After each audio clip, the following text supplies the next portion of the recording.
என்னுடைய மதிப்பிற்கும் பேரன்பிற்கும் உரியாத உலகநாயகன் அவர்கள் என்னுடைய லைக்கா சுபாஷன் தயாரிச்சிருக்காரு.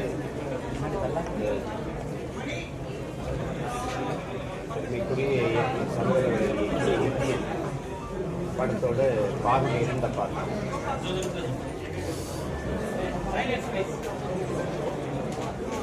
எனக்கு ஒரு அரிய வாய்ப்பு. நாங்கள் ஒரே மீது அப்போ அவருடைய படங்களெல்லாம் முதல் காட்சி நாங்கள் என் நண்பர்களும் பார்க்குறது பக்கத்திலே இருந்து ஒரு புது படத்தை அவர் நடித்த படத்தை பார்க்குற அரிய வாய்ப்பு எனக்கு பெருமை. பொதுவாக நம்ம எல்லாரும் திரைக்கடையை பொழுதுபோக்கு பொழுதை போக்குறதுக்கு இல்லை,